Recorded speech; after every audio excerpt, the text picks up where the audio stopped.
Hello folks, welcome back into the channel. Today got the Cessna Citation Jet 525 on a short hop from Gdansk Airport in Poland. Did fly into this sort of region on my last corporate and I thought it'd be fun to fly over to Kaliningrad. So it's a very short hop, but this one that's going to be super interesting. Some really beautiful scenery and architecture just to admire it on the way. The old 525 is going to be loaded up with corporate clients and we are going to be doing a corporate flight, a full return trip. Since it's so short, I thought I'd give you the pleasure of watching me come back again. Yeah, so we'll be flying over the Strait of Baltisk. It's a narrow waterway in the Kaliningrad Oblast, which is the westernmost federal subject of Russia, and it's a semi-exclave of the Baltic Sea within the historical Baltic region of Prussia. And of course, it looks just absolutely magnificent. So here we are with the 525. We're going to do a load up of the packs, but first we need to get the plane ready. So let's go ahead and remove some of this stuff. Get the externals checked. We'll get inside and we'll get her prepared. It is going to be a little bit of a higher stress flight today because obviously we've got the turnaround, but nonetheless should still be fun. So here we are in the cockpit, a little bit dark actually on my screen. Whoop. Let's get the seat in order just. Something else has been in the cockpit since, obviously. We are actually flying on G-Reg today, G-Reg Grant. So obviously that is short for Grantham. Let's go ahead and check the batteries. So we connect the battery there and we'll check what's going on the fuel levels. We will have to refuel, and I have tried a sim brief today. But I don't really know if this is going to be accurate on the fuel. I'm hoping it will be. So here's our departure today from Gdansk. It's called this name to Karbrovsky, or the airport in Kaliningrad, to 19,000 feet. Pretty high up for such a short flight. Short flight. Block fuel 911. So this is in kg and the aircraft is actually in pounds. So if we go into weight and balance, let's get it refueled now. We could convert it into, I guess, pounds if you really wanted to be accurate. So that's what I'm going to do. So kg to pounds, and we have a total of 911.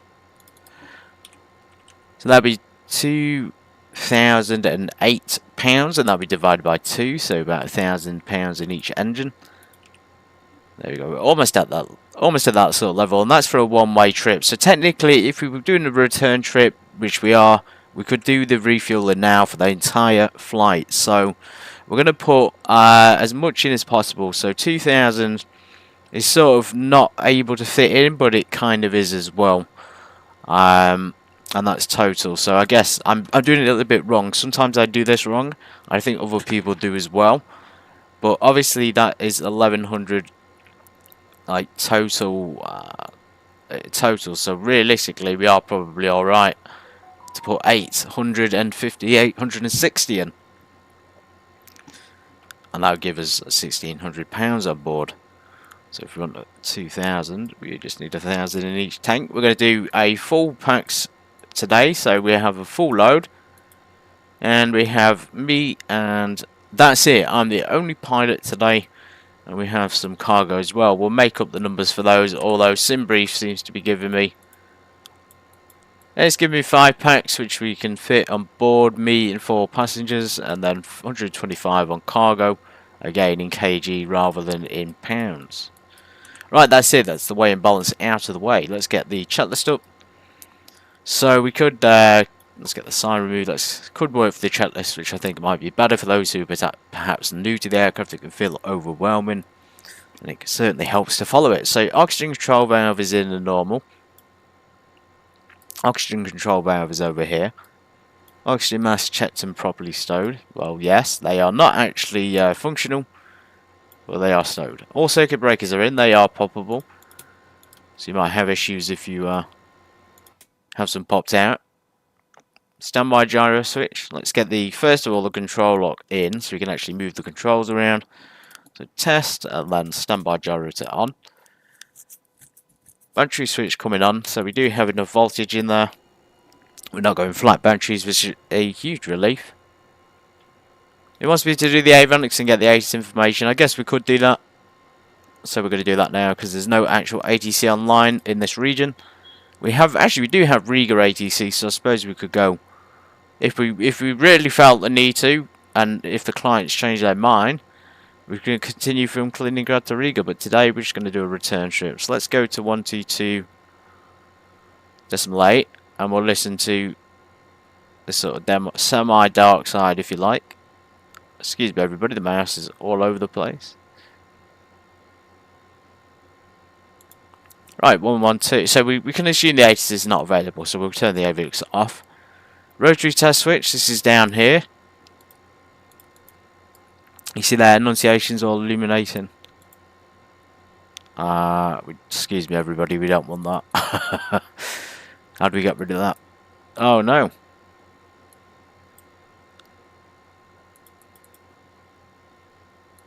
How do we get rid of that? Right, popped up, don't really want it on screen. Alarms will be heard. Let's turn the cockpit volume up so you can actually hear what's happening.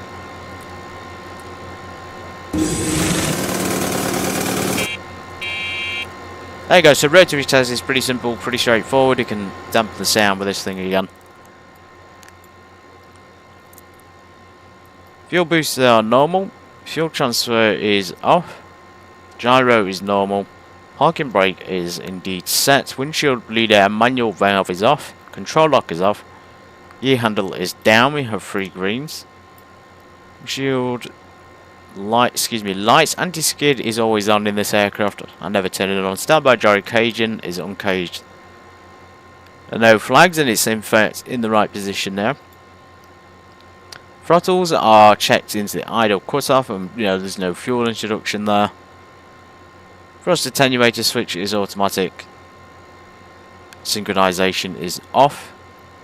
All the switches are off or normal. So I had to change some things when I got in. This should be on normal. To high on the flood and then automatic. So we'll keep them as they are. We don't need defog today. Ready for when the engine comes on. External battery is off. Battery switch stays on. Before engine starts, so we got a few things to do here. So let's get our beacon on and our navigation lights.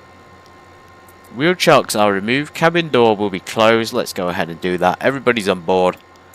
Welcome. Sit back, relax, and hopefully enjoy the flight.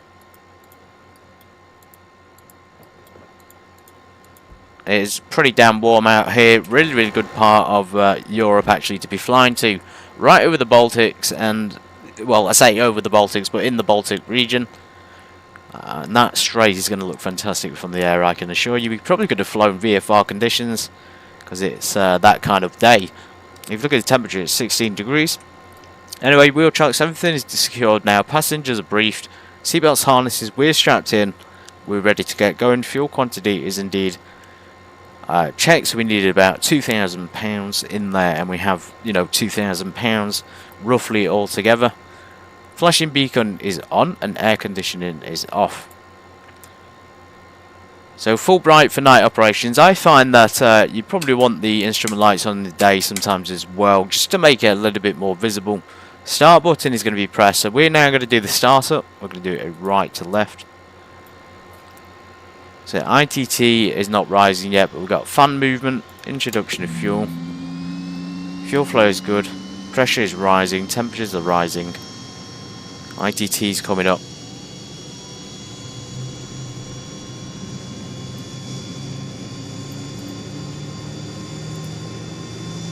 Sounds very good. So this is almost a successful start. This light is on here to signify ignition. And obviously the ignition in these kind of planes are sort of like always on. So you can see down there it's on normal. So it's almost continuous, and then you do have continuous ignition features. So we can put them on like that, but I guess normal is what it is. Okay, so go for the left one now. So fan movements, pressures rising, temperatures rising, and fuel flows increasing. And it seems to have stabilised at idle about £133 today, which is actually pretty efficient. It can change though and vary depending on temperatures and I have noticed differences. We're in the 525 today. I like to keep this number here as my actual aircraft number. This is the flight number, but I like to keep it as the aircraft identification. So that's done. The engines are alive. We'll let them warm up a little bit, I guess, because the temperatures are still a little bit lower. But I guess for a jet engine, you can see there, we do in fact have differences between the left and the right. So in terms of fuel flow and pressure, everything is equal. But in terms of temperature, in fact, it is looking a little bit lower on the left in general. But in terms of temperature, yeah, the temperature does have a difference, like a noticeable difference there, which is very, very interesting. ITT is good, so around we repeated the steps. The generators are on because we don't have an external battery, and the DC amps are checked. So you can see down here we can also do a check by turning one off and just checking the rise on the other side. You see there, and that is probably not the best thing to do. I'd do that before you turn the avionics on, actually, just to be on the safe side. Before taxiing, air conditioning. We're going to put the aircon. We're going to leave all these fans here onto automatic and high. Defog is going to remain off. We could in fact have fresh air coming in the cabin, which is something I like to do on these flights. Fresh air in the cabin for taxi, and then of course pressurization requires engine air. So we go up to 19,000 today. Avionics power, so we can do this on. AC inverter switch, passenger advisory switch to safety. Pressurization is set, electric auto trim is functional. Thrust attenuator is auto, 80s clearance, FMS, GPS and charts. So we do actually need to do this, and then we'll calculate our takeoff data.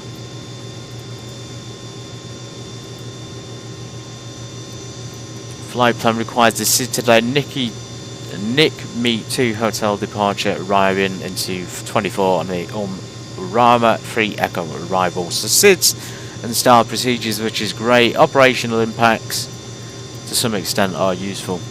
We'll let the system boot up. This is again a great time to just let the plane sort of stabilize a bit. So this is local time today, 10 to 2 in the afternoon.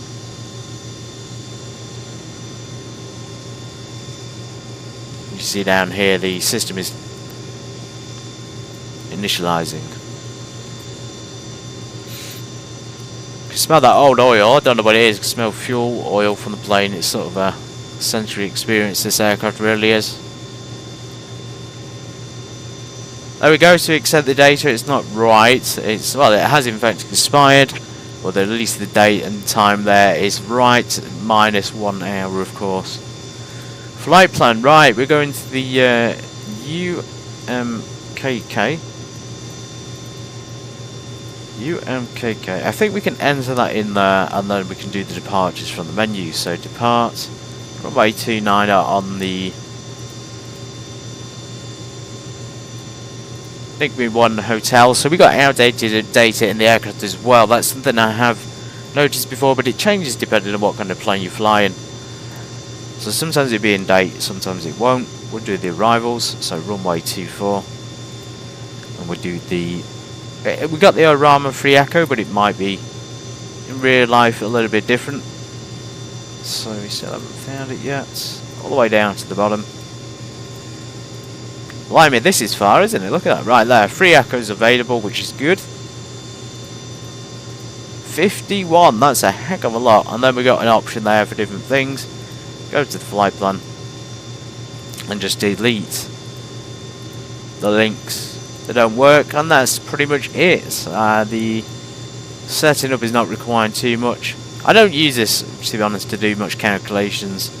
19,000, so we'll pre-select the altitude now and save ourselves a little bit of a headache.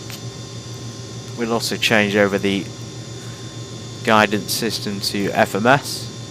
We would pre-select runway's it, runway 29. Yeah, we would pre-select things like that.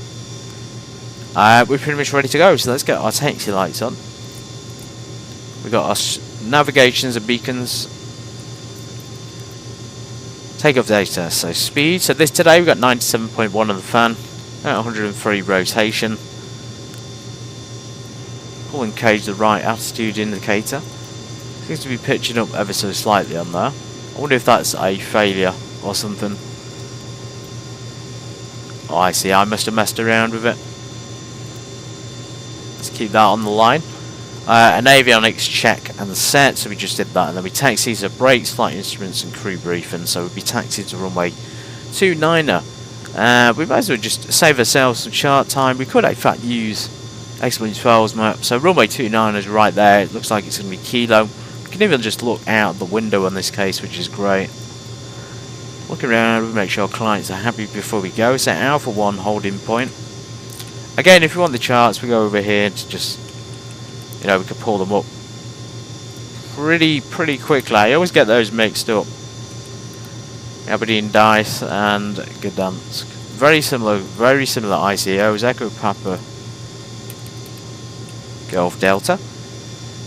So about 488. We do need the QNH, so there's the conditions. Live weather conditions, 310 at 16 knots. Pretty strong winds up here.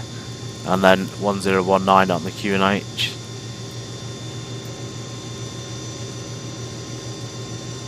So you can see here the cabin as well. I've put it slightly cooler today. Maybe we should keep it just in that position there. Again, we can see where we're going, but I'm going to use the charts just in case. So we're down here on this sort of apron. This is more akin to GA, but again, anybody could park and probably taxi there that's within the category approved. So it looks like it will be apron, whatever this is, at the apron 7. We're in stand. We look outside. Cameras over. So we're in number 9. We go into the map here, we can see there's no number 9 there, which is probably because X-plane might be incorrect. So we're from number 60 and we're taxiing 60 Alpha 1. We already know that, so we can give them a call down. 1228.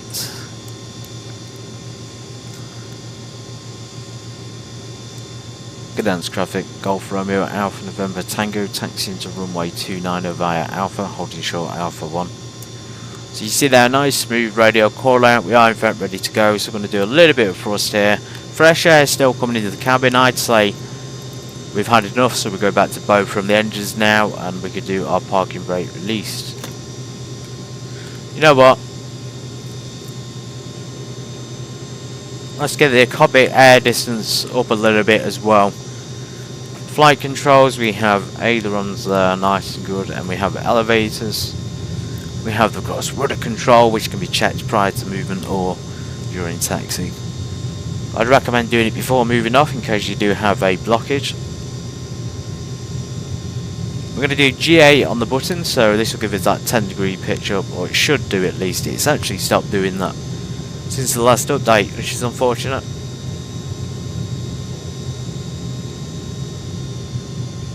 The aircraft is actually feeling quite light today. I thought with 4 passengers on board, granted there's only 1 pilot myself, but still, it's, you know, for a fairly light and heavy aircraft at the same time, it's handling very lacklustre on the ground. It's a bit too responsive on the nose gear, I think.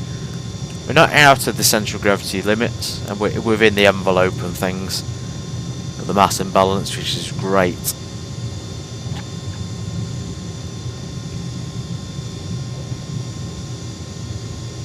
See there, a little bit of a problem with the brakes.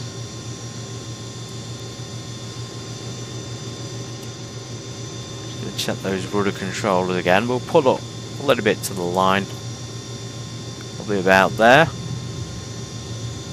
And we can stick our parking brake on if we want, but I'm going to skip it and we'll just hold the brakes on with our feet. So we have passenger seats are secured, anti-ice is not required. We probably don't even need piezo heats because it's very clear. Air source selector knob is both cockpit air distance knob as required, so we did just change those before. I'm going to try and do max differential on the cockpit air distance. Flaps, 0 flaps for takeoff, clean configuration, and we'll rotate at 103. Trim is set for takeoff, so within the takeoff markers. Thrust attenuated switch automatic ignition is coming to on. So you can see continuous ignition, landing lights coming on as well. We're going to stick the strobes on. Transponder to, we need to squawk, technically nothing not 7,000 because it's VFR, but something else. So 5220 all the way to altitude. Radar is, I don't think, required realistically in these conditions, and then annunciation is checked. So you are supposed to put pitot on, but because of the temperature, guys, I'm going to leave it until we're in the air. We can check it just to make sure it's actually functional, and it does seem to be functioning.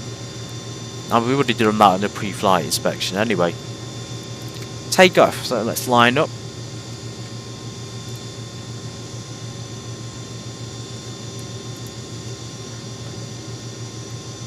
Let's get lined up, keep things clear. We have checked the flight controls, we do it one more time. I can move my arms nice and freely, so there's no obvious obstructions. I think I will stay the instrument lights on just to make it brighter. Gdansk traffic, Golf Romeo Alpha November Tango, departing runway 29. So we're now cleared ourselves onto the runway because there's no ATC, so we're giving notice to traffic.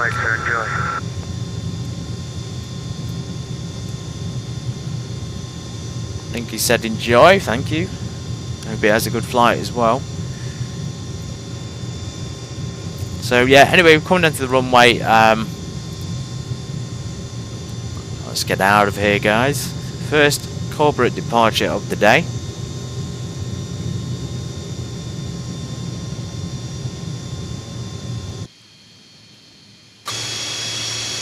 Just realised actually before we go, I'm going to open those back windows. They should really be open. So we'll assume we're the passengers right now. We'll open a few of those. That lady there looking very excited to get en route. And we're going to do the thrust settings, so let's go to 97.1 if we can. Try and get it as close as possible.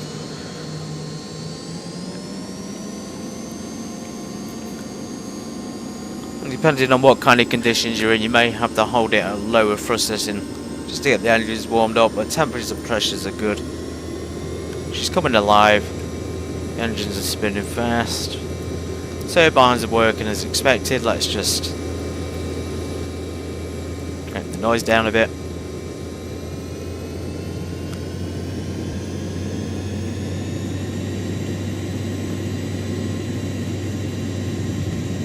A little bit over the thrust setting, but it's fine. That warning there is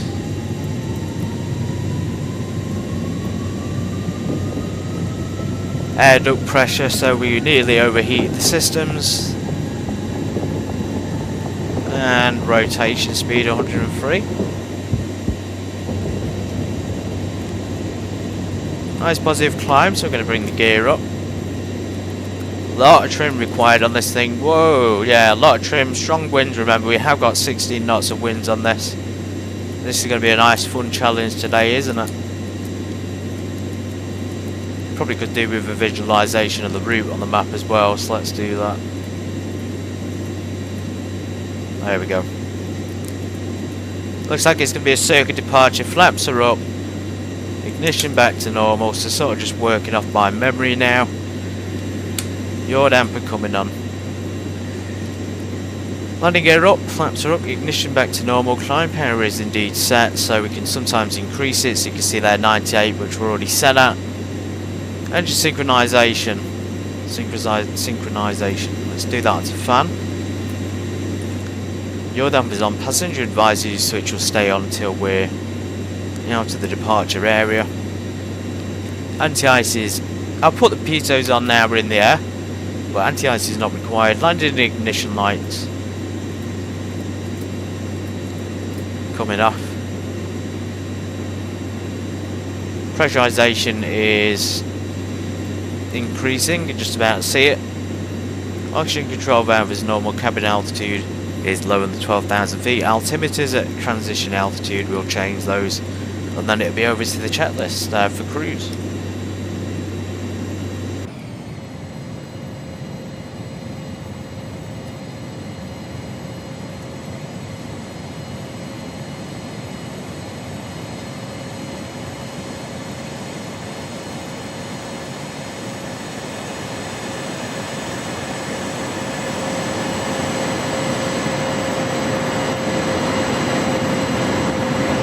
She is a beauty, isn't she? She's doing well. We're only climbing 170. This is what I'm talking about with this weather and these views. It's absolutely fantastic. She's climbing very well, so I didn't actually check. The wind was from our sort of headwind direction, so you can see there, I think it was 310, 16 knots, so that would explain why we're getting such a sort of strong climb rate as well, which is ideal. I'm trying to keep it pitched slightly to the right to aid that, and then when we go over Gdansk, we're going to be able to see the beautiful city, and we'll make our sweet way over the sea towards Kaliningrad. Anyway guys, first route, so let's go navigation mode selected, and we'll do vertical speed. Now if we turn the autopilot on, she should be able to track this outbound. I was hoping to fly it myself, but I think the autopilot can do a good job as well. There we go, and then we just adjust our course and head into to match where we're going.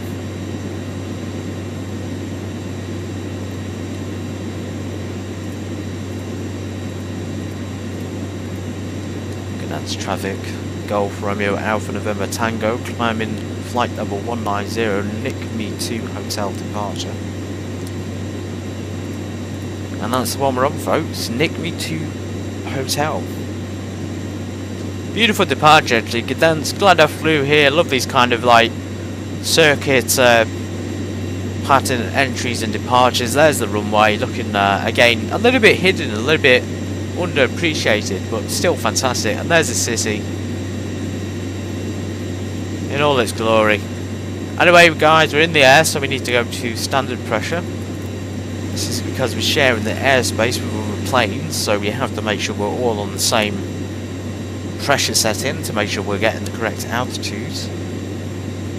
And as you can see, speed setting says we can increase, but I think today we'll leave it where it is and we'll just adjust the vertical speed as required.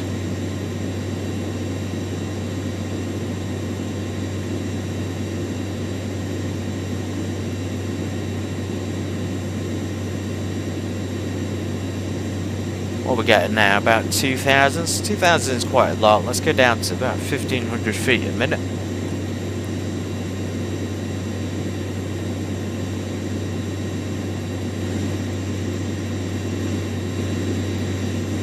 Okay, we're at safe altitude, so everybody in the back, you can relax. Seatbelt signs are coming off. We'll leave the no smoking sign on.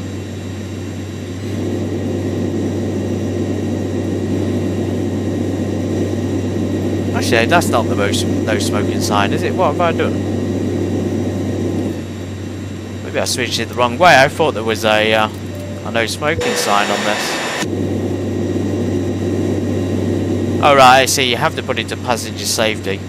In that case, then we'll turn it off completely.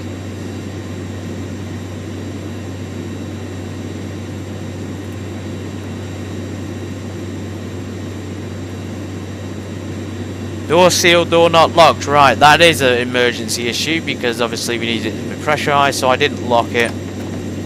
There we go. So that will now trap the air in the cabin. Otherwise, if we'd continued, thank goodness I saw that. If we had continued, we would have blacked out from hypoxia. But I suspect there was some air still. There's some air in here that probably wouldn't run out that quickly. Waypoint message is working. I don't think I've ever had the autopilot out to trim on this.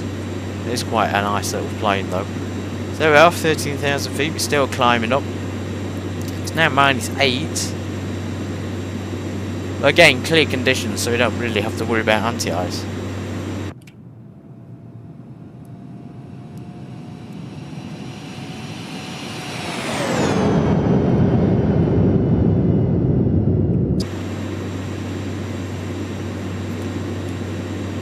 Yeah, a few planes there. Actually got a few Wizz Airs, somebody on the ground there departing, another arrival. That's why it's important when there's traffic. If there's no traffic and no ATC, you can probably do a straight out departure and get en route. But if there's other traffic, my advice would be just fly the SID procedure as it's programmed into the FMC because of the other traffic, and then they're aware of where you may be flying, and it should help keep you out of their sort of way. That's a very smooth departure though. We did do pretty well on that turn. Autopilot did anyway. So there we are. So here, this thing is the Baltijski Strait, I believe it is. I hope I'm saying that right. And this part of land here is really just so cool. There's a small crack in it where boats can get in. But it looks, and we are actually going to be flying there, and it looks fantastic.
Yeah, the Strait of Baltijsk. Enabling passage from the Baltic Sea, which is just off to our left there. This is the Baltic Sea. Look at the light way the land is shaped here as well. So there's a lot of these sorts of canals and rivers that flow from the sea. You've got good transportation systems, road and trains, etc. And then that is the Strait of Baltijsk right there. How amazing is that? And this is a good plane to fly in to see it. Good visibility out the windows. Let's go a little bit higher in the cockpit so we can keep an eye on it. Anyway, 1860, 600 feet, so let's level off here. We'll reduce our power a little bit.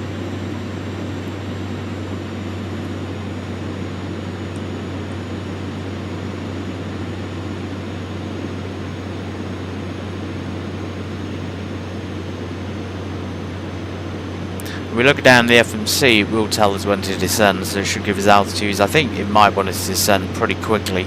So yeah, it's coming up already on the descent. That's how short this flight is. Did it in my own spare time. I just really enjoyed the route.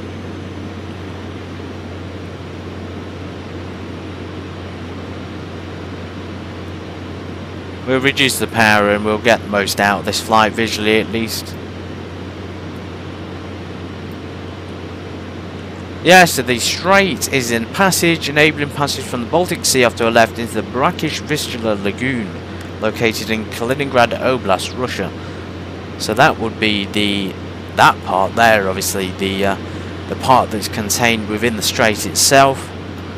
A nice lagoon. What a lagoon to have. Anyway, the strait, initially a storm created gat and later expanded via construction, separates the Vistula Split, or Vistula Spit, the south-sounded peninsula containing the town of Baltijsk on the north side.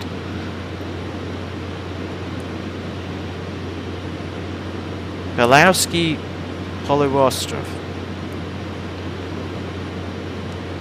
After the Pillar Fortress, the latter peninsula was part of the Vistula Spit in the 15th century, is now part of the larger Sambia Peninsula. Very cool. And the map.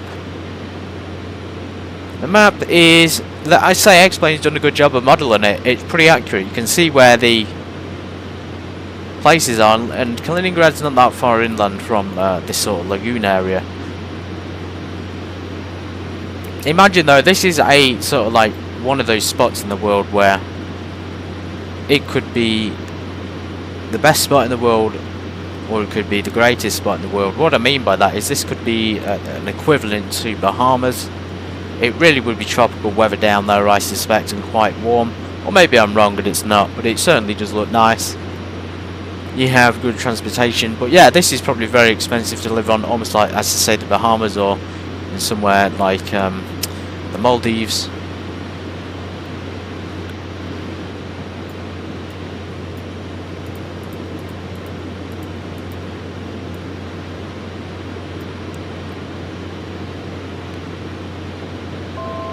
Let's pre-select our altitude. As I say, very short. We'll pre-select it down probably to 3,000 feet.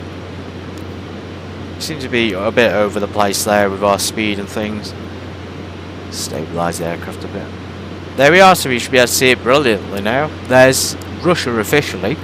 Their sort of landmass expands quite far. I wonder if they'll ever give that up. If they'll ever sell it off to somebody else.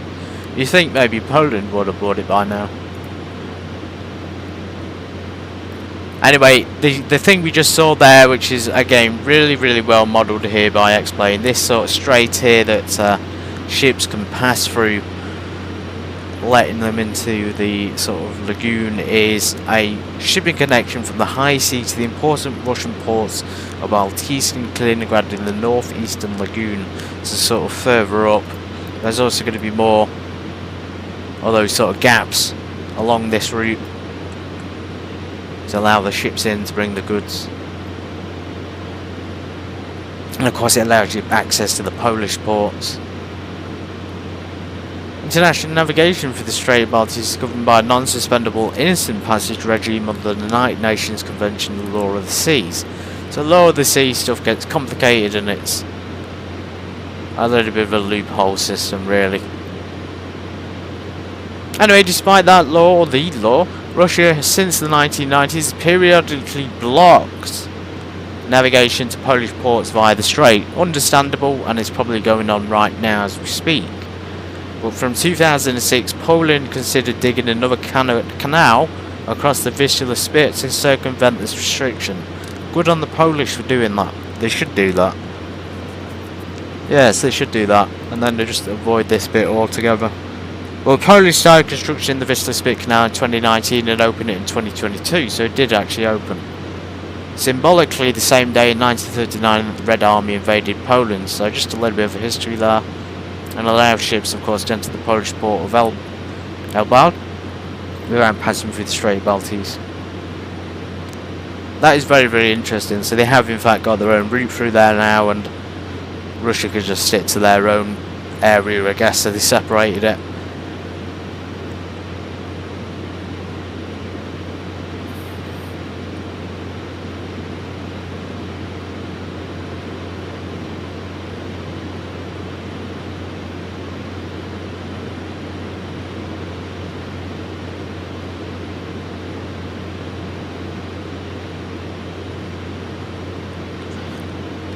That is literally it, so we're coming up to the airport. That's how close it is. Look down here, the distance, we are barely that far from it. So we didn't select an arrival. We might just do a visual arrival today. So let's get descending down. Descend down maybe about 2,000 feet a minute.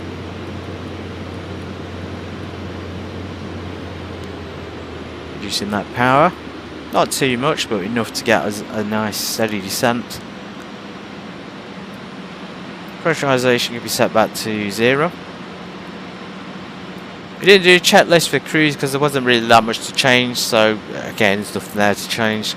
Descent, defog systems, pressurization is set, anti-ice is not required, throttle is required, altimeters, we'll get the QNH when we arrive, or I can look at the flight plan, and then landing data and landing and recognition, but we'll put those on when we're a little bit lower down. So back into the charts.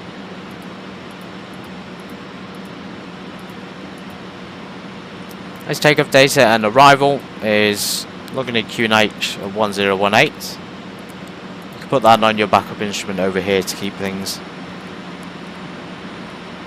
a little bit easier. How many hours have I got in this plane? Over 40 hours up to now, which is not too bad. Anyway, down here into the arrival, so we can select menu. I think we will be able to choose visual approach. I think. There's an ILS, a VOR, NDB. I'll never approach. Maybe we don't select one, I don't think. If it's a visual approach, we just do it ourselves, but yeah. Let's go outside.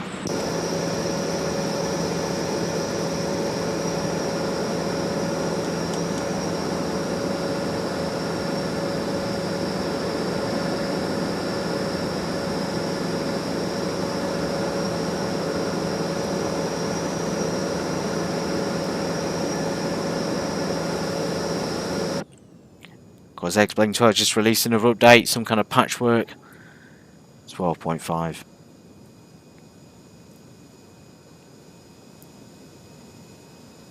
Isn't that stunning? Just the perfect aircraft for the most perfect flight in the world.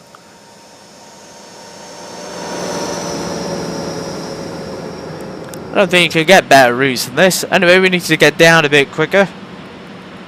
Let's descend rapidly now. We'll reduce our power right back.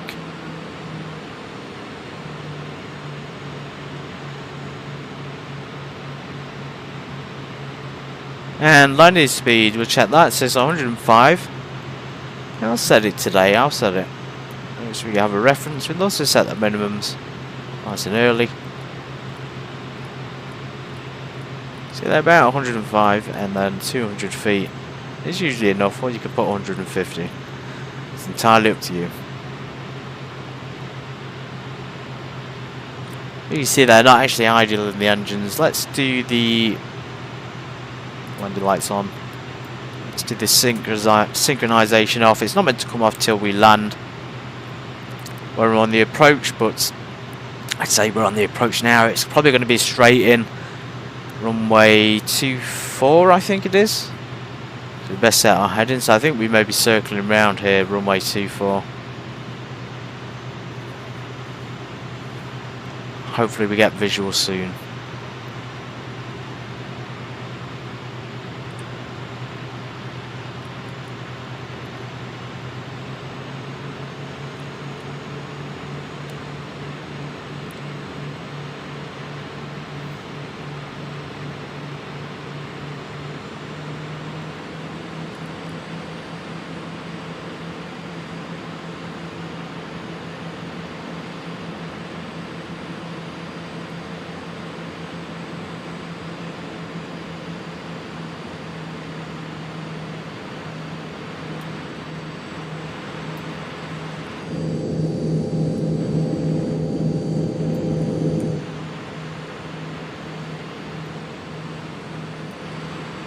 So we're going to select, in fact, just to make this a little bit easier, it will be a visual, I think, but we'll select ILS Yankee there for the approach. I'm not doing it as properly as I could do because that would require looking at charts to some extent. And sometimes that could be a good thing or a bad thing. Depends how you're feeling. Feeling lazy, there's probably you're probably fine selecting the ILS and then going for the visual. So as you can see there, if we do that ILS, it will be taking us round. That's not the best way to see it, but that's what it will be doing. So we go round and then down. You know what? Let's just go to heading mode to make things a little bit easier, and we'll fly using nav.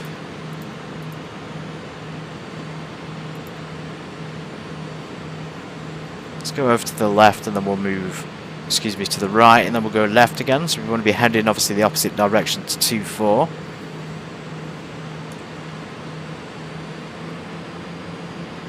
And now we're just going to fly visually. Again, we can use the chart. So airports,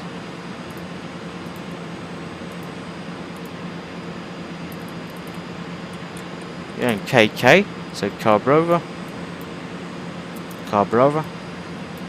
1016, approach, ILS, X-ray or Yankee. We have a Yankee today, or pre-selected. The reason I'm doing this, folks, is we can see what we're actually meant to do, and to see the speed restrictions, and to see the altitude restrictions, see where we need to be at. So 109.5 is the frequency. This is very useful as well. And of course we need the headings, so their course is about 239er.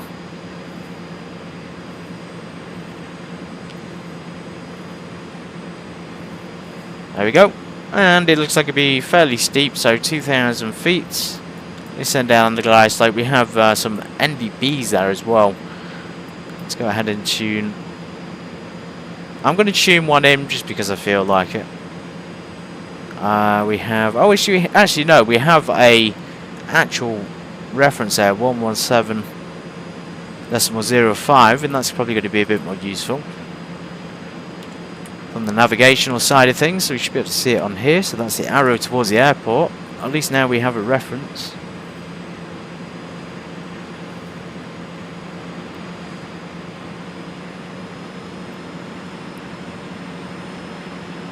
There she is. There's the city. That is, it's a gigantic city, folks. You wouldn't think so, but Kaliningrad really is probably on par with places like St. Petersburg or Moscow. So again, great to fly into for visuals.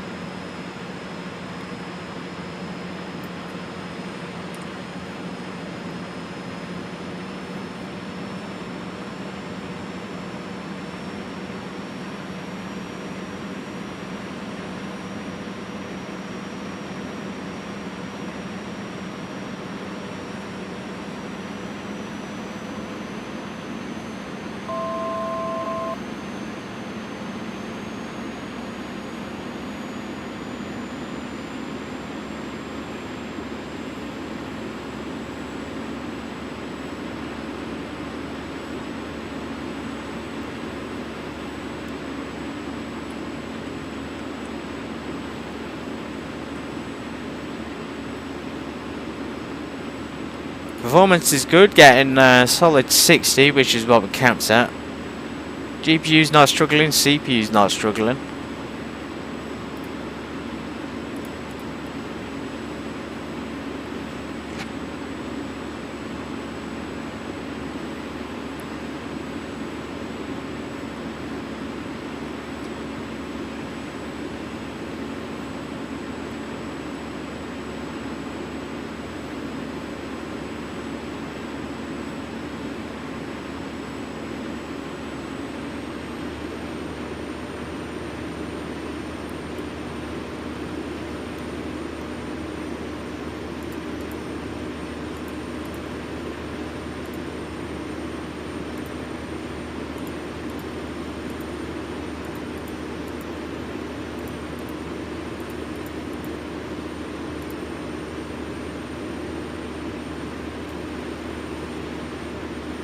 Oh wow, SimHeaven did a great job of this one. Look at this. So they've managed to model the business side of things and the import and export, the apartment blocks. Well placed, realistic, trains going across. Yes, fantastic 5-star routes. So the airport is off to our left if you're wondering, somewhere over there. I think we should be able to see it soon. Is that it? No. Bit of the old Grantham I style going on today.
Cover conditions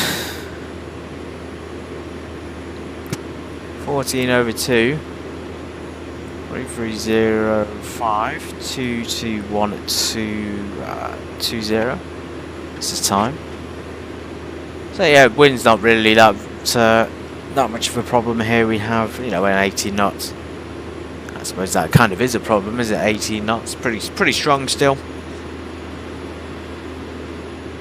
There's the runway, so we are now parallel to it. I'm pretty sure we don't have ATC available here. Kaliningrad traffic, Golf Romeo Alpha November Tango downwind for full stop landed runway 24. Autopilot coming off. Seatbelts harnesses are secure. Safety switch on. Altimeters are set, so 1018.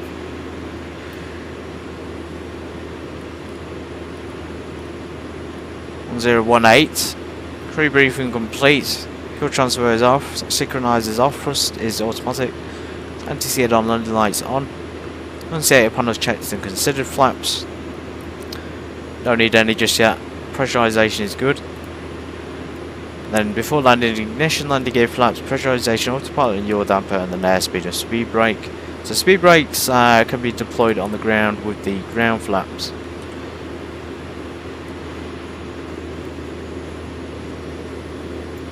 Let's slow it down a bit. We'll bring it below 200 and get a notch of flaps in there.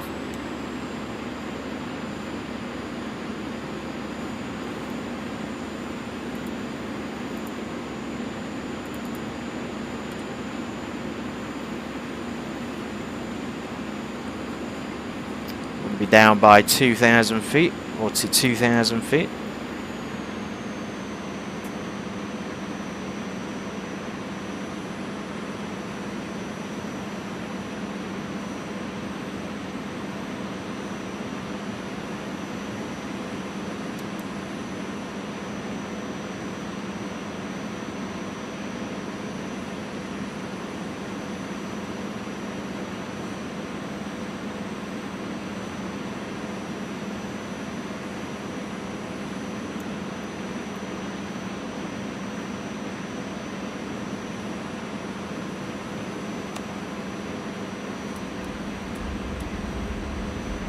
One notch of flaps.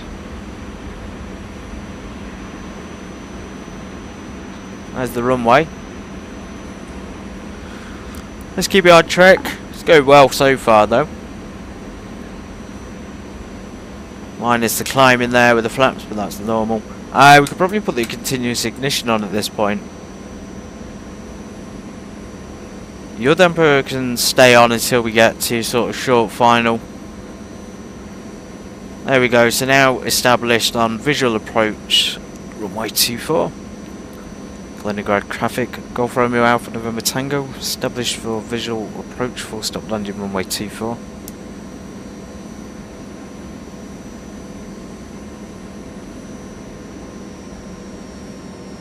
There you go, a little bit high. We can drop the gear there just to burn off some excess speed. And also we need to put the gear down anyway for landing. Landing speed today will be 104. We have set minimum to 200. Went down a bit too high, but again that's fine.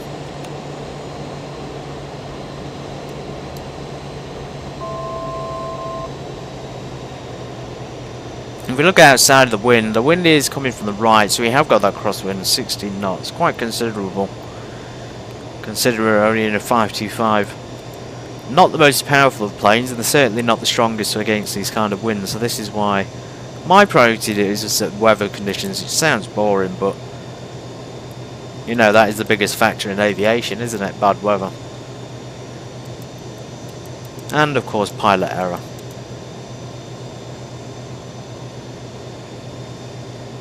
Sticking the pitot heat off early before we set them on fire.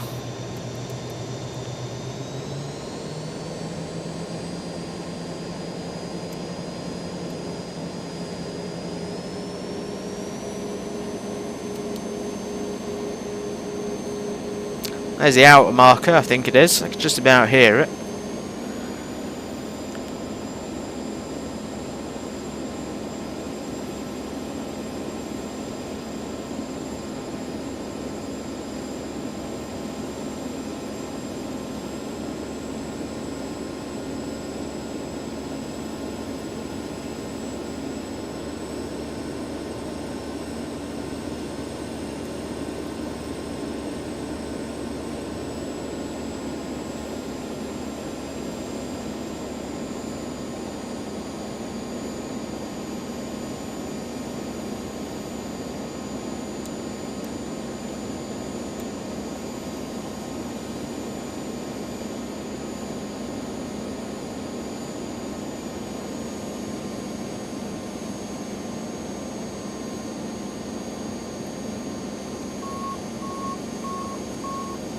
As the...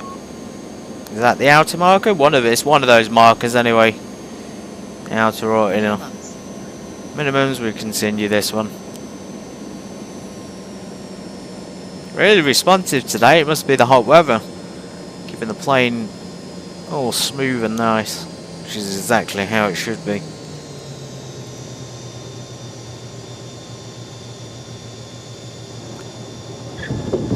Ooh, a little bit of a thing there at the end. Probably the wind, I think, blowing us all over. So you can see that I'm keeping the ailerons slightly into the wind. We're going to keep slowing down naturally here without any brakes. Because we're probably going to have to taxi quite far to get off, or maybe not. Oh well, welcome to Kaliningrad everybody. It was a nice fun flight that. It's not even over. I love the fact that we're going to go back again. Absolutely love it. Anyway, flaps and spoilers can come up. So as it says, it's automatic deployment there with the flaps and the spoilers on ground level, and of course we turn the ignition back to normal. We'll do the after landing checklists when we clear the runway.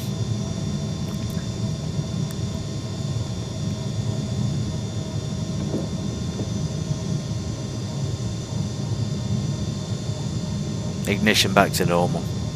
Strobes coming off. So I sort of know the checklist. As you say, you get used to the checklist and you do get used to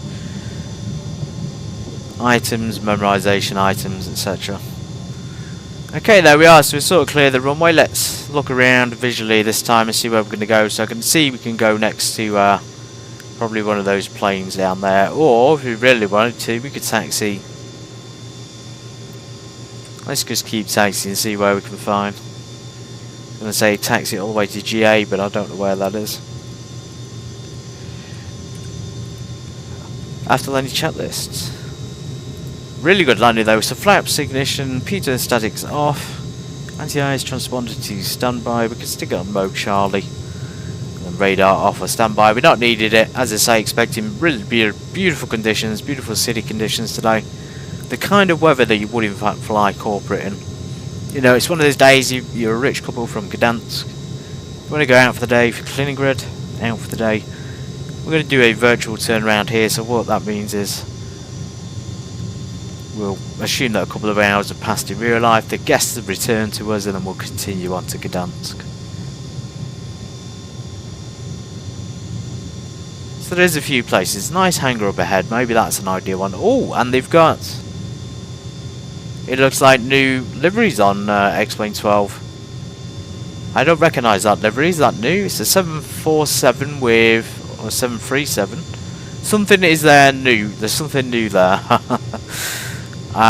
Wedged in between the 747. Interesting.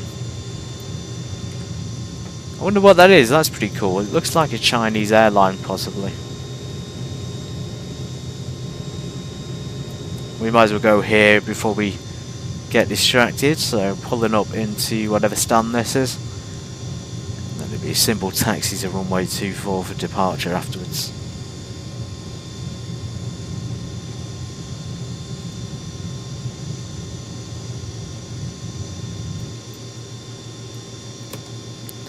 Parking brake is on. Avionics off.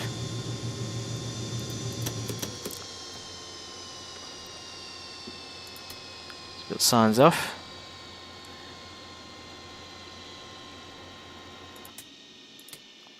As you can see there, we put it into a sort of standby state. I need to open that door though, it's extremely warm in the cockpit.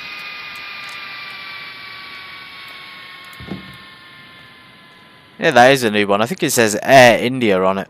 Or is it Air China? I'm blind. I think it is Air India. Yeah, brand new livery. Never seen that before. Did not expect to see Air India in the Baltics.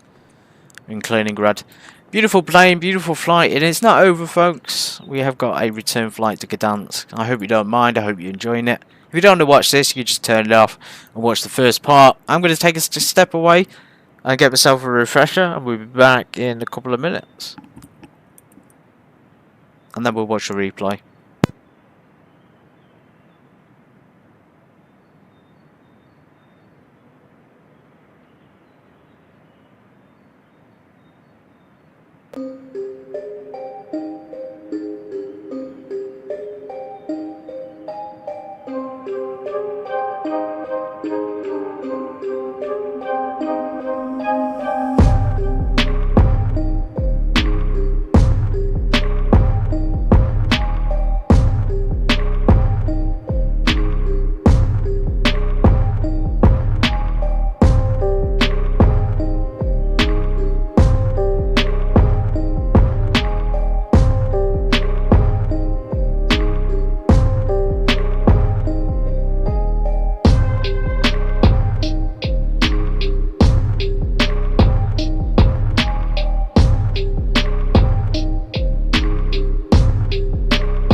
Right folks, here we are returning from Kaliningrad down to Gdansk Airport in Poland. Welcome in, if you're just joining, thank you to the regulars and welcome into those as well. I hope your aviation is going well and you're enjoying it. The simulation side of things, if you're a real pilot, I hope you're enjoying the real world stuff too.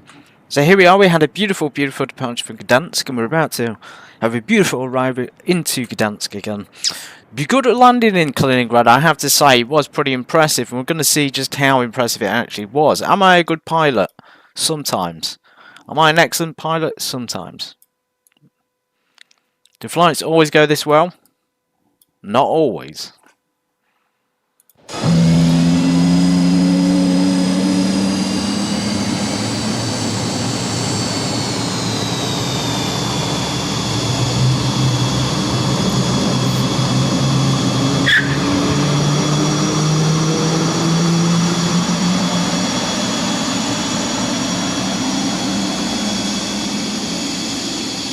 You see there, folks, nice, smooth, smoothish landing. The wind there was quite considerable at the end. We got 10 knots here on the ground, but it was gusting up to 16, 17 knots on the approach. Hello, everybody. Your sort of compressed time in Kaliningrad is now over. And we return you folks back to your homes in Gdansk. If anyone's wondering why we didn't use the Gulfstream, we didn't have that many guests today, to be fair. Business is good though in corporate side of things. Grantham Corporate really pulling in a lot of money lately. I think over the last month I made over 100. I made a lot of money, let's put it that way. Right, back in. So since we did a full chat list from there to Kaliningrad, we don't technically need to keep going through it because we know the procedure, so we can just check those items in our mind and, you know, do them physically at the same time. Right, so here we are. Beacons and navs are still on. We can go for an engine start immediately, or I could program in another flight, and that's something that I probably should do. So SimBrief was kind enough to provide the flight on the way there. Now we flip them over.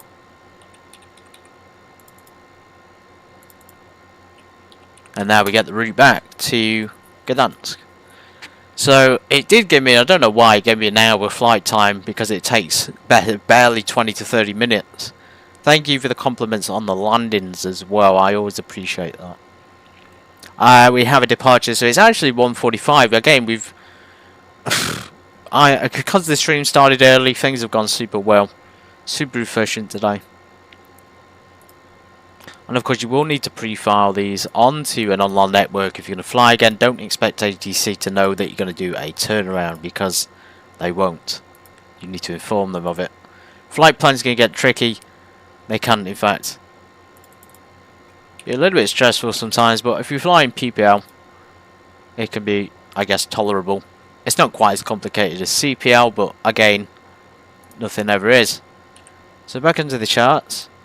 We have our airport chart ready. We have this downloaded. So Echo Papa, we need uniform Mike Kilo Kilo for departure. So there it is. We've also got a few others in here we could use. UMKK. I hope I programmed it right. So back again, and FMS plans should automatically be in there. There it is. So UMKK Echo Papa Golf Delta Gdansk. Have to get used to that. It's very similar, as I say, to Aberdeen Dice, which I keep confusing it with. 18,000, not too bad. And then we have probably Citizen stars, so 630 kilos. So we already know that we needed about £2,000 for the trip here, and we have, I guess, less going back somehow. We will refuel anyway. We'll put about £1,000 in each. Cargo can stay the same, and the passengers can stay the same as well. So here we are, the Urama 3 Lima. So that was very similar to the arrival. Let's get the engine started, folks. Right, engine first. RPM increasing.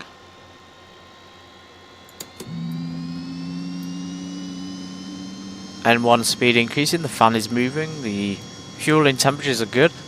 Fuel flow is good. Pressure is stabilised. I wonder if we started under two engines at the same time, would it be able to handle it? I suspect it probably would, because it's quite a powerful plane.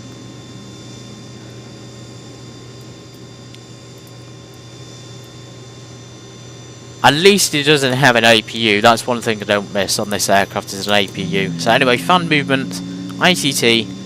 Let's see if we get differential in the temperature this time. There's still a little bit of a differential in temperature, but we have just started it. And it did seem to stabilise as we went on the flight. There you go. So you see 55.7 on the RPM. So the N2 would be the turbine speed. So the turbine's sort of resting at 55.7, which gives you an idea just how fast it's actually spinning. It sounds silly to say that, but at 55% power we're idling, which is a lot for a plane. If you think about a Cessna 172, you know, that idle's about 1,000. This gives you a little bit of more of an idea of it. The fan speed 25.7, so yeah, quite considerably faster. Avionics can come on. You can see the inverter's on. The passenger seat signs should be on as well. Let's put our taxi lights on. We'll squawk 5220 still. Enter our flight plan.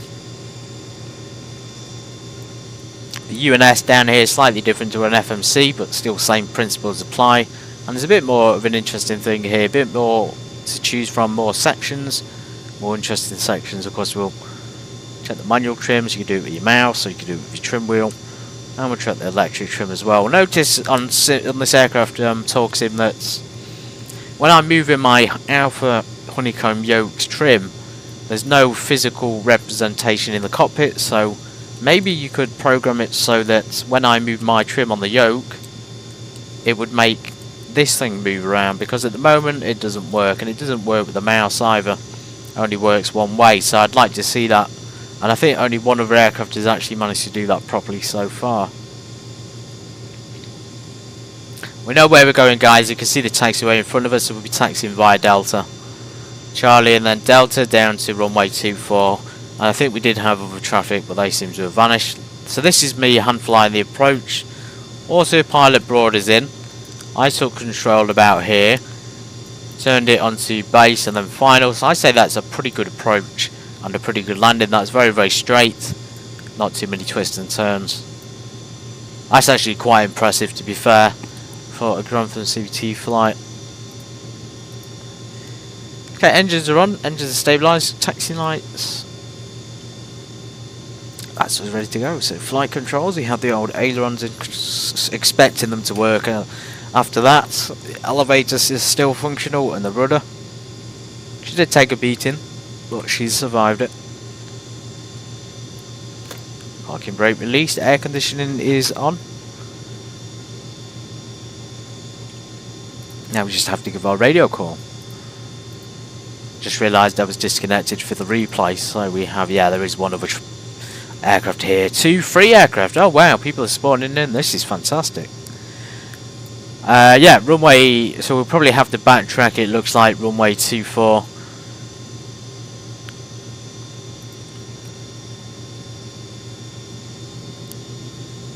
Kaliningrad traffic, Golf Romeo Alpha November Tango, taxiing runway 24 via Delta.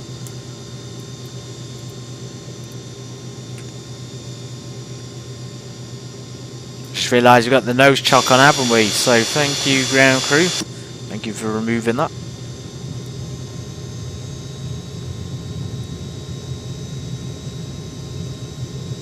What other aircraft are in? Maybe that was the Air India plane that we were seeing. Maybe that was somebody that was online. Let me just check outside. We have this Aeroflot and Aeroflot, which is cool. And if we look here, we can see, unless it's not Aeroflot, Ryanair and then Siberia one over there. I think that's the green one. That's pretty cool. I do like that livery as well. So a lot of Russians here as expected, and they may be flying back to the mainland, or they may be going further into Europe.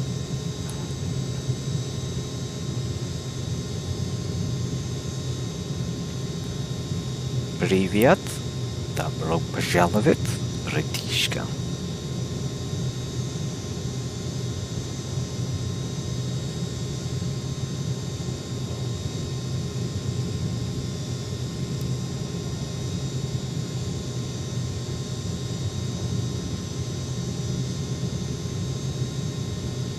That's Charlie, isn't it? Almost went the wrong way, folks. Almost. It's a lot of fun, though. It is a lot of fun, this. It's a very nimble plane. It gets you in and out of some really tricky situations. Handles London City approach really well as well. Anyway, we're going on to the active, so we need our strobes on for this. We probably do need our pressure altitude on the altimeter, if that makes sense. The God, my brain has gone blank. On the transponder, we need the TCAS mode on, so we can actually get warnings of other aircraft in the vicinity of us. Speed for takeoff is 104, so it's pretty much the same as it was when we departed Gdansk. And we'll probably be cruising at, well, we are cruising at 18,000 feet. And we should really give a radio call out before actively entering the active runway. Kaliningrad traffic, Golf Romeo Alpha November Tango, backtracking runway 24 for departure.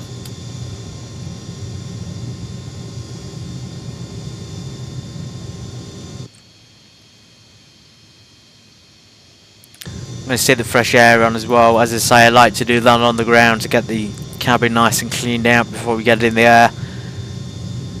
You never know what kind of gases people are expelling while we're waiting.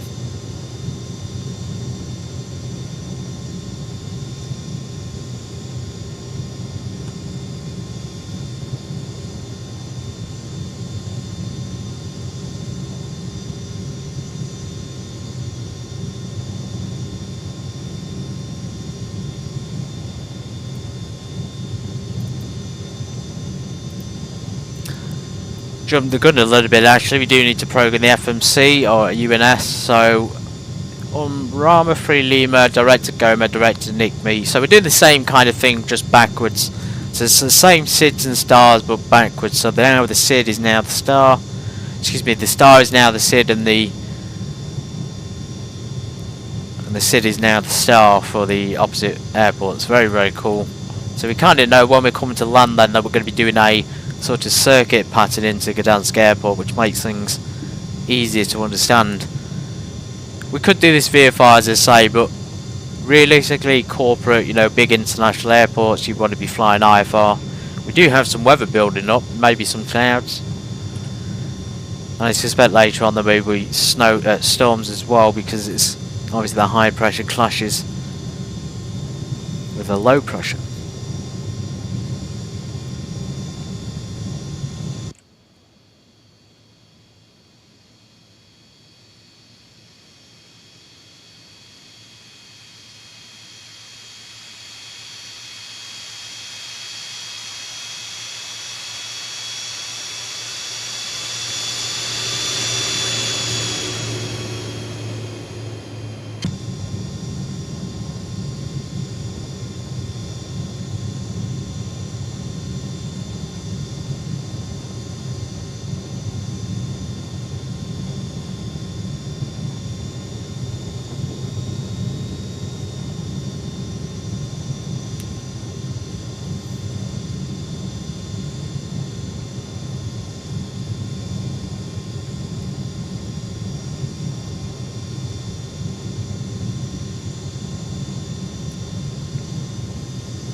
A nice little spot over there. Maybe we should just hold off on that a little bit, just in case there's traffic incoming.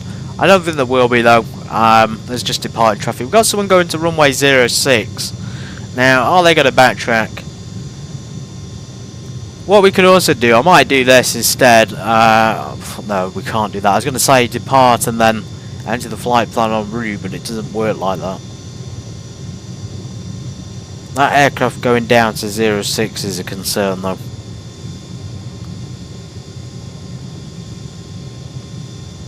We don't want to rush, we want to take our time, so we'll hold short on the runway.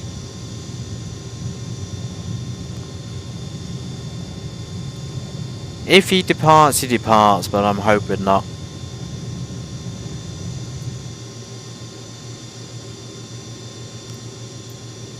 He's probably doing his checks as well. So down here is the FMC, let's go to menu, flight plan.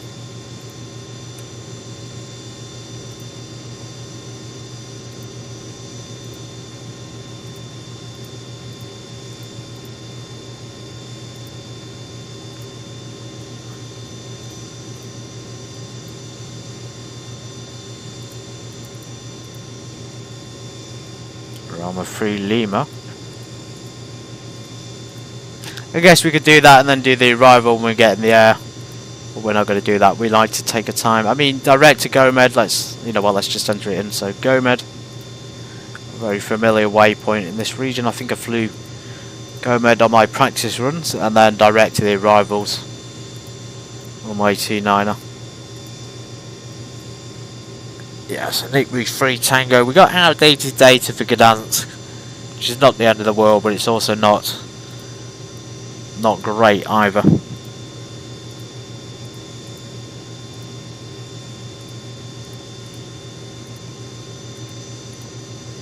That should be us done, and then we can go back to flight plan here. So FMS.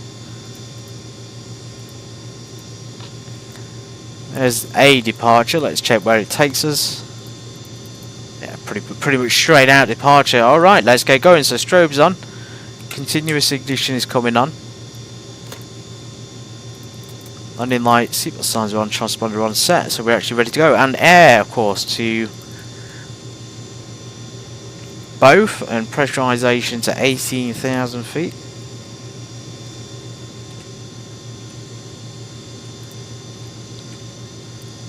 Kaliningrad traffic, Golf Romeo Alpha November Tango departing runway 24, Urama 3 Lima departure. That's us. Take off. 96.7.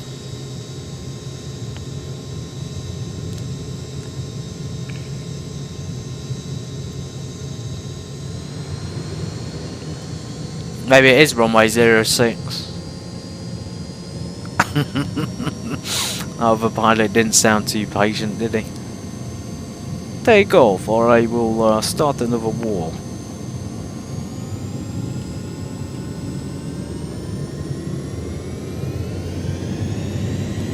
There we go, nice and alive on the engines.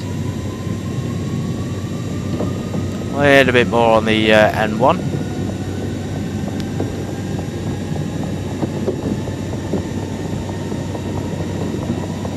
And there we go, rotate. And we can get our gear up pretty quick on this one. And your damper as well actually can come on pretty quickly.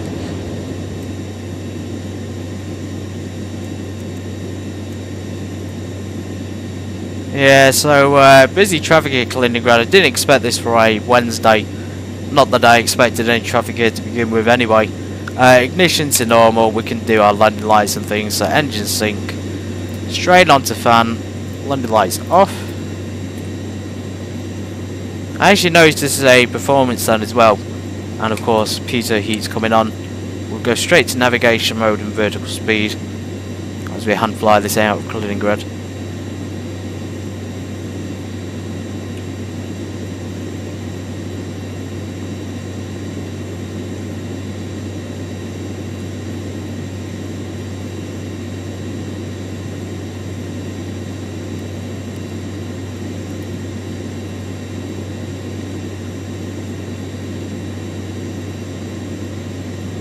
And there we go, so autopilot coming on. Should be getting about 2,000 feet a minute. We go straight over to standard pressure to save some time.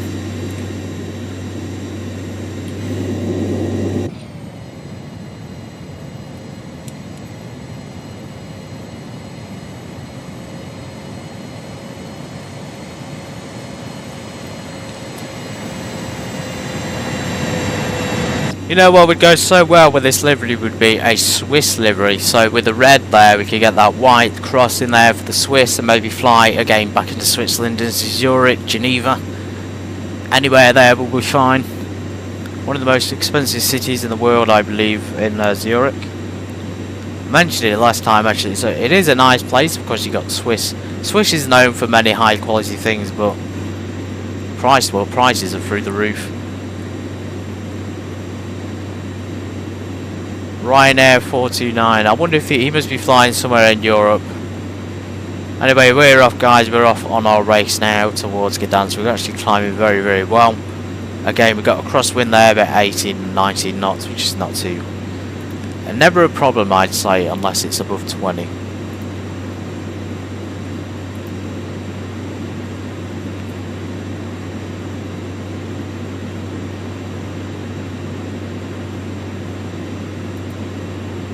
Yeah, so that guy that just departed is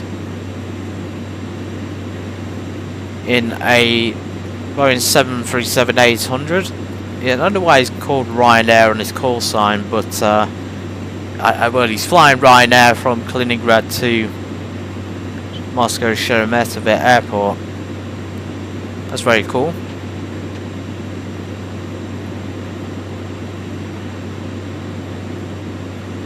The other aircraft there, I haven't got the transponder. Oh, one of them has actually. Let's check where the others are going. So we have someone else going to Sheremetyevo Airport in a Boeing 777. I think they're all going to Moscow. Yeah, they're all literally going from Kaliningrad to Moscow, which is alright. As I say, it's pretty rare to find people here flying those routes because the airspace is closed. And I suppose that route would take them around the Baltics as well to avoid the airspace.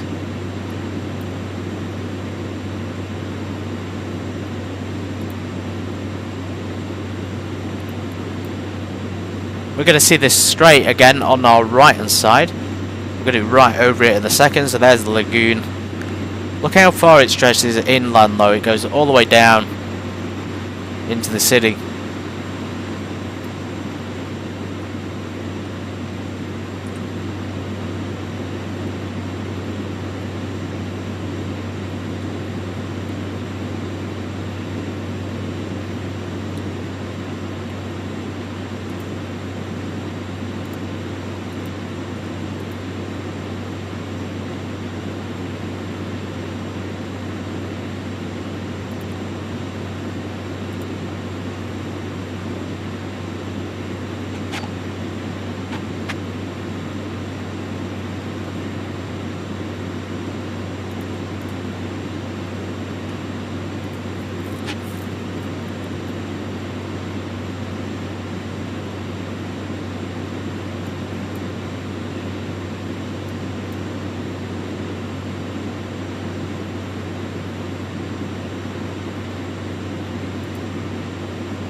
We're at 18,000, we're getting there, still climbing at 2,000 feet a minute somehow. Performance here going back is actually better than it was going there. Then again, we have got, as you can see there, slightly a tailwind, but then that's going to become a crosswind as we get closer. And we will be landing on runway, that's not the right airport, that's Gdynia. Runway 229er. Let's tune that to nav 2 so we have some reference. Tune the ILS using this as well.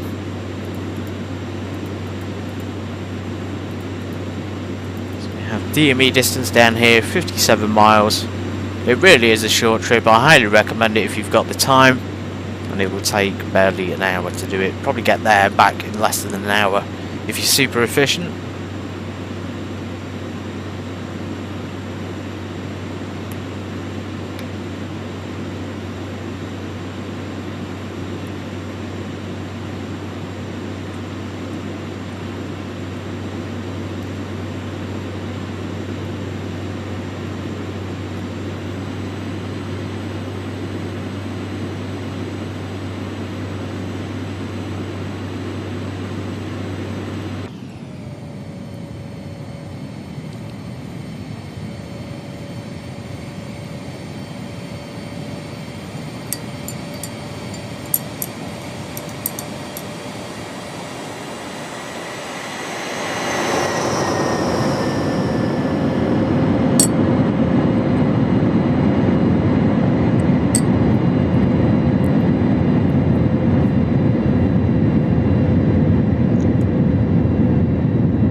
are 18,000 feet just about. Wonder why they gave it again. Wondering what the mysteries of this sim brief are, giving us a different altitude. If you are using it, just take it with a pinch of salt. Maybe a bowl of salt might be a little bit better. So there we are. We can reduce our power. I think we had about 89 or was it, or 85 on the cruise for the going there trip. So let's try about the same setting this time. We'll leave it there and see what speed it gives us. Weather radar, just for the sake of using it, I will, but I'll be honest, I haven't really used it much in this plane. I usually fly pretty good conditions.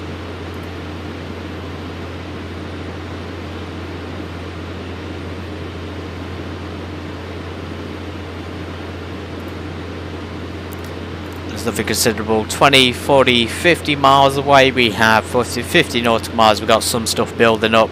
I can already see it in the distance, so we are going to probably encounter that to some extent. It looks like the cloud level is quite high though. Obviously above 18,000 feet is good. That's pre-programmed, so we did a visual approach and visual landing there at Kaliningrad. We're going to try and do the same thing again. So arrival, we will pre-select the ILS, because this will help to guide us towards the runway. Now GD 903 can be cross-checked on the charts.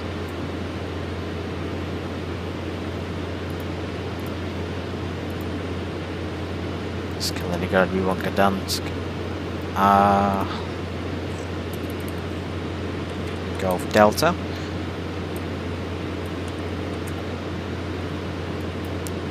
They go 1018. ILS is only one available, and that's the ILS category 2 and 3 or localizer runway 29. That's good.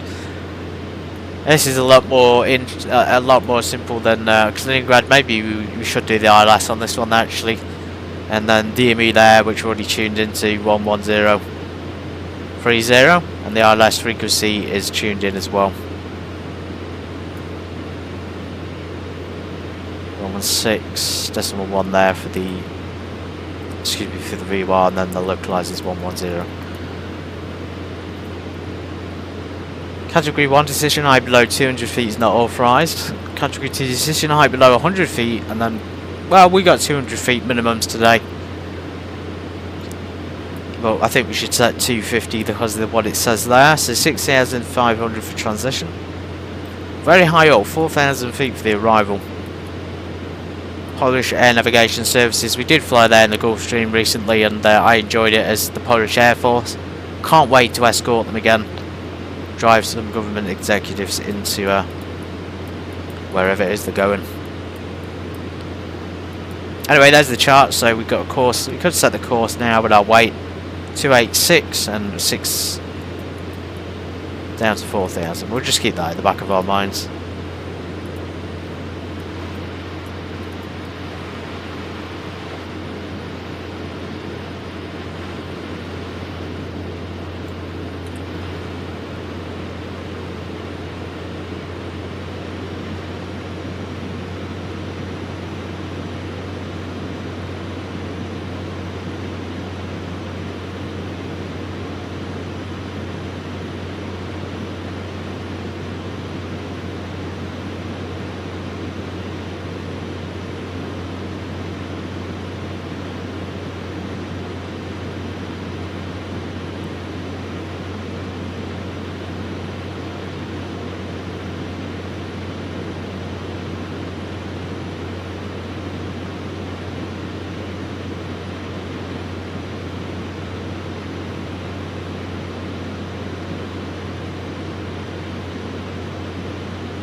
There's the GD 903, obviously the Gdansk 903, so we will select that as number 1. That'll be a transition area. It's actually our next waypoint. Gomed has been passed. Next is Iblum. Yeah, so we're pretty much getting into the approach procedures already, which is great. And then we have, I like to clear these gaps, but we do have a go around. You know, if we do need to go around, I'll probably just do a visual circuit to the right hand, and then we'll come back down for a visual on the landing. As you can see though, we only have 23 miles to go. There is the straight one more time just behind us. We say hello everybody, just captain out here, just checking how you all are. Hope the flight is going well. Oh, thank you. So yeah, so there's a straight. We will return one day and we will do it in with a bigger plane, maybe a smaller plane, a bit of both, GA and commercial. So there she is, a one of a kind, almost like a natural. I say natural, but there's nothing really natural about it. It kind of just feels like a natural wonder of the world though. I think it might actually be a heritage site, so it's a protected place.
Yes, Curonian Split, Sambia Peninsula on the south, northern tip, narrow strait across which the port of Klaipėda on the Lithuanian mainland.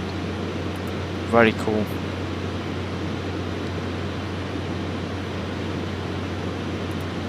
Let's get descending, so altitude we go down.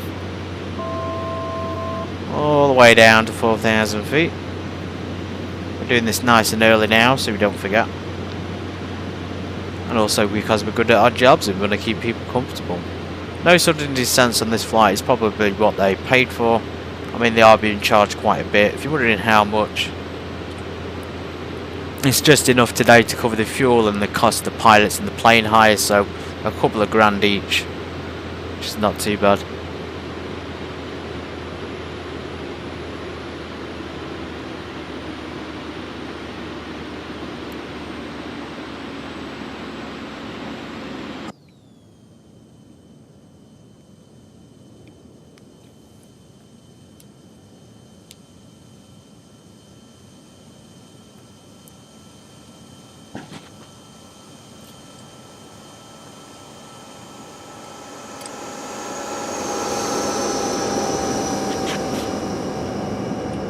There's an airport underneath. Oh right, that is Gdansk Airport. Oops. Oops a daisy. We accidentally missed it. Oh well, I'm going to take control then, have a bit of fun with this. We'll select navigation for the ILS. In that case guys, I've descended too late. I got so distracted by the views. I thought we were descending early, but it's not the case, so we'll take it down manually. We will do a glide down to 4,000 feet and we'll get established onto final. We can pre-select the approach mode now if you wanted to, or we could wait till we get a little bit lower down. So you can see we're doing very, very steep descent there, which is kind of what I wanted to avoid, but it's kind of worked out. Anyway, pressurization is descending and we can set that to 0. Again, there's no need for that weather radar. There's not any conditions here to be concerned about.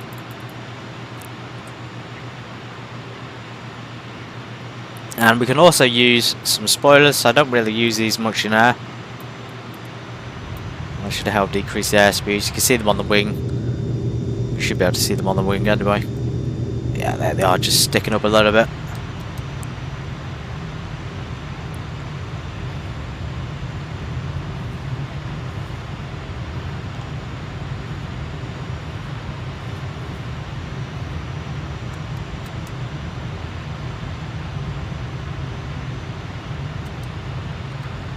We're circling it over the airport. We should be able to see it better from this altitude. So it'll give us a much better approach. So there it is. Wonder what all that is around there. There's sort of like almost like a district for a housing estate, but it's not. It's some kind of factory. Maybe it's an airport, like a manufacturing thing for planes. Ground equipment, handling services, etc. And that's what SimBrief does. So it doesn't SimHeaven does. So it doesn't directly change the airport scenery, but it changes, as I say, these buildings in the surrounding area, so they may well be related to the airport. And we've got something over there, some kind of that looks slightly disused, to be fair. Almost military in a way.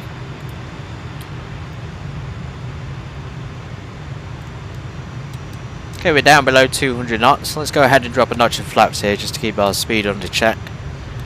Can if I put our landing lights on. Seatbelt sign should still be on from takeoff, yes. Everyone stayed in the seat this flight.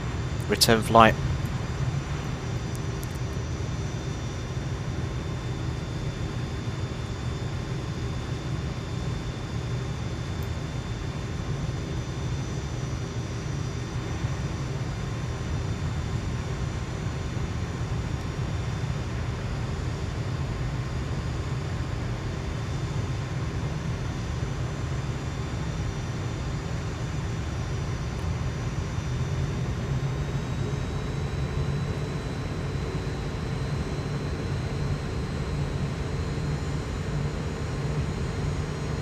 Getting a little bit of a crosswind there on runway 29. X-plane 12 is giving me 22 knots at the moment, which is not great.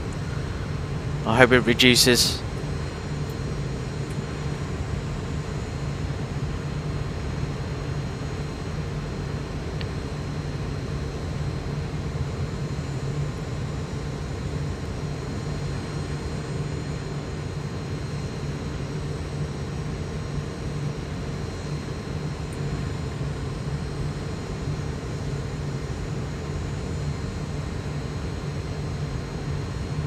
Landing speed will be 105.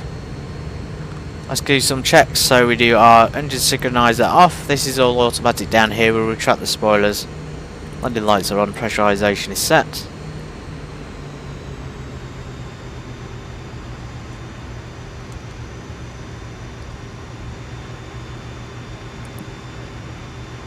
Should be ready for a nice return, smooth touchdown into Gdansk, and then we'll call it a night. Terminate the flight and hopefully get paid well. I say that, but we've already been paid well in feel good energy, I guess. So there's the airport runway. I'm trying to zoom in for you all. It is there. We have pre-selected the approach mode for ILS. And now we're going into the wind. You can see there the differential in the descent rate. So because we're pushed into that wind, it's pushing our nose up slightly.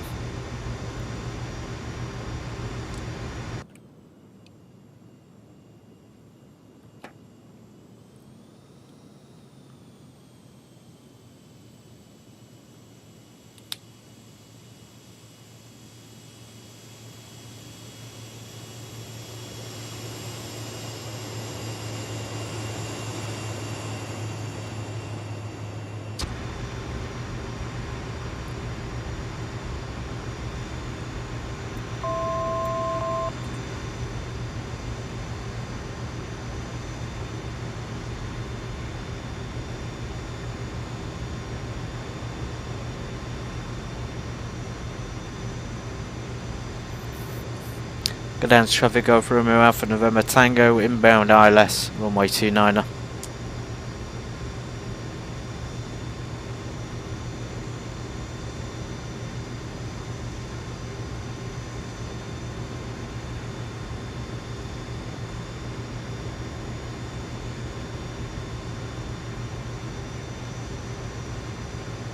Just overhead the city, right down there, we can see the whole uniform square apartments, which I do love. The old Soviet style. I shouldn't say that because reality is they've moved away from it. They've constructed a lot of new buildings, but still that old Eastern European vibe, if you can call Poland Eastern Europe. Here's coming down. We're supposed to be at 4,000 for the approach, but it seems to be saying we're too high. So we'll see if we can get a little bit more stabilised here. Speed is dropping again, 105 for the landing speed.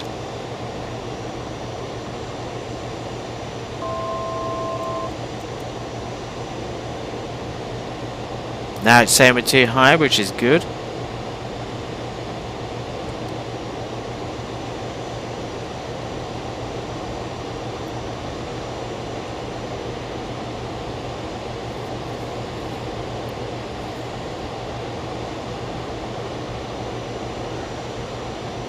.286 on the course. Seems to be locked in.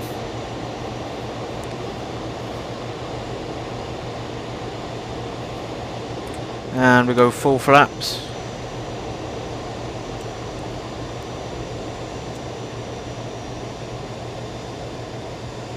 Your damper's coming off. Pitot heat's coming off. It's actually warmer than when we set off. A couple of degrees warmer.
Didn't put the continuous ignition on in final, forgot about that. That's fine though guys, it's not the end of the world, the engines didn't fail. Anyway, nice smooth touchdown, welcome back to Gdansk fellows and ladies. We'll take an exit here, we'll get off the runway and we'll get shut down and you guys could be on your sweet merry way to wherever it is you're going to. If you're going home, have a fantastic evening. If you're going out for a drink, have a good night, and if you're going for some ice cream, enjoy it. Covering all bases. Legally speaking, our contract is nearly over. Once the engines are shut down, that's our job complete. As the pilot, of course. The actual job continues with other people. We have some ground people who will most likely pick up the clients. The strobes are coming off, and who will probably transport them towards the terminal. Mode Charlie. We're going to taxi back down to where we departed from today. That is actually quite a nice approach. We did overshoot, as I say, because we forgot where the airport was and we went round. That's a nice hand-flown approach. Not as smooth as it could be, but still pretty nice. And we did end up doing, I pretty much did a visual at the end. I know I had the guidance for the ILS, but that was all visual.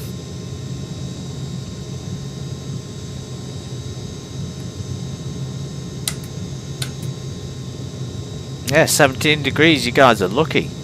Travelling such a beautiful day. Got sick fresh air in the cockpit while we're at it.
There seems to be a space here as well. I don't know what this is. I think actually I do know what this is. This is the maintenance and engineering side. We're going to park here because I do need to get some stuff checked out. I think this might also be cargo as well. Still pretty small spaces. So you mustn't be expecting too big of a plane here. Could also be for ground vehicles, so we might have parked in the wrong place. We'll pull up and we'll let them get out and we'll take them via private car. So we're transponding 7,000. Can do our avionics off. Do our inverters off. Fuel cut off. Navs and beacons could come off, and the lights on the gyro and the safety switch. I think that's everything. And of course the battery. Control lock goes in. Today, because it's warm outside, we don't really need to have to cover things up. We'll just put the sun protector on. We will disconnect the battery down here. Again, just to stop people stealing the plane, because people can't figure out stuff like that if they're not pilots. See the engine covers on. Pisos. Angle of attack. Well, there she is. Back to Gdansk. A pretty flight. Now for the moment of truth. Was the landing that nice or not? So toggle replay mode. I think it probably was though. Oh, that's a cool view, isn't it, for the London?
Wow, what a absolute banger of a landing. 5 stars, you cannot teach it. Going from the CPT, a born natural. As usual, the ego is there talking. Thank you so much for being here, folks. I really hope to see you all on Friday. If you are watching this and catch up, thank you for being here. And for those who are interested, the 525 is the sort of newer updated version, and it does include the weather radar. Thank you, take care, have a fantastic day.